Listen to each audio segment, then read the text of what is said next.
Nenmara safe വാലിയുടെ നേതൃത്വത്തിൽ പെരുന്നാൾ kit വിതരണം ചെയ്തു. നിർധരരായ കുടുംബങ്ങൾക്കുള്ള പെരുന്നാൾ കിറ്റുകളുടെ വിതരണോദ്ഘാടനം പോത്തുണ്ടി ബോയൻ കോളനിയിൽ നടന്നു.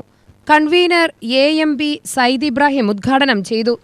ഇത് പെരുന്നാൾ കിറ്റിന്റെ വിതരണമാണ്. ഈ പോത്തുണ്ടിനടുത്ത് ബോയൻ കോളനി അല്ലേ, ബോയൻ കോളനി എന്ന് പറഞ്ഞ ഈ സ്ഥലത്ത് നിന്ന് ഉദ്ഘാടനം നിർവഹിച്ച, പിന്നെ ഞങ്ങൾക്ക് മഗ്‌രിബ് കഴിഞ്ഞൊരു മാസം കൊണ്ട് ഉറപ്പായ മറ്റുള്ള സ്ഥലത്ത് കൊടുക്കാലോ, അതിനു വേണ്ടിയിട്ടാണ് ഇവിടെ എല്ലാ പ്രവർത്തനങ്ങളും എല്ലാ ചാരിറ്റിയും ചെയ്തുകൊണ്ടിരിക്കുന്ന നെന്മാറയിലെ സേഫ് വാലി എന്ന് പറയപ്പെടുന്ന സേഫ് വാലി ട്രസ്റ്റിൻ്റെ കീഴിൽ, സ്ഥാപനത്തിൻ്റെ കീഴിൽ, Sheikh Ahmed Al Kabir Rifai foundation for education and ചാരിറ്റിയുടെ കീഴിൽ നമ്മൾ ചെയ്തു വരുന്ന ചാരിറ്റിയുടെ ഭാഗമായി പെരുന്നാൾ കിറ്റിൻ്റെ വിതരണോദ്ഘാടനം ഇവിടെ വെച്ച് നിർവഹിക്കുകയാണ്.